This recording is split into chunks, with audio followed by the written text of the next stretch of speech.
The Driveloop demo is out, and we thought we'd take a look. As the Steam store page reads, Driveloop is a fast-paced driving roguelike shooter. Drift, blast, and ram your way through waves of steampunk enemies. Upgrade your vehicle with powerful weapons, recruit unique crew members, and survive intense battles as you build the ultimate combat machine. Can you survive the chaos? Obviously, this is a survivors-like based off of Vampire Survivors. It does a few good things, does a few bad things. Let's see what those are.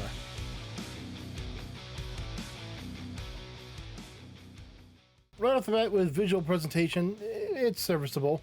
Trying to compare it to the crisp sprites that Vampire Survivors has, it falls a little bit short. The 3D models look okay. Enemies might be a little bit generic and hard to read, but they get the job done. Because it's a 3D model and not a cartoon with a clear outside line, it can be a little bit difficult to tell where the model actually starts.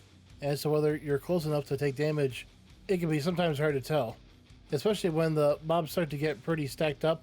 You don't know, can I get close enough? Is this going to kill me? The overall aesthetic of the world, though, looks fine. This sort of post-apocalyptic desert with some ruins definitely kind of gives that Fallout 1 or 2 kind of Mad Maxy vibe. The abilities are kind of hit or miss. Some of them can look kind of mobile gamey, generic, while others, like the green fire, do pop and look well. Moving on to gameplay, the game is fun. Since you're in a car, you can't immediately just turn left or right or dodge these big mobs. It's always driving forward, always looking where you're going to go next.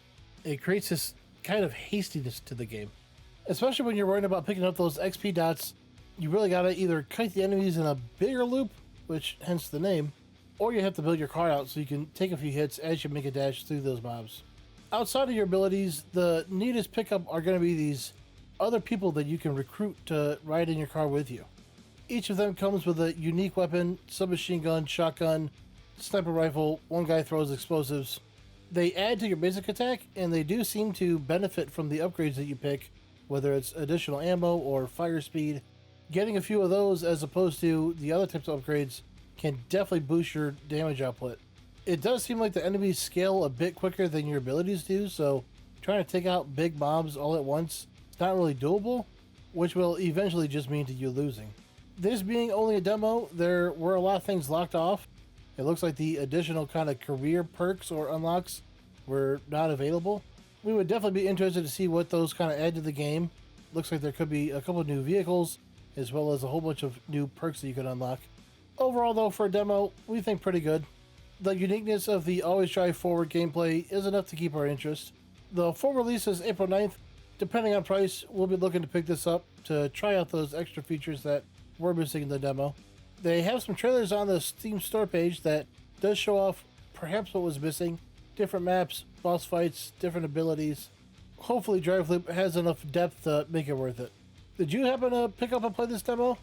Let us know what you thought. Have a good one.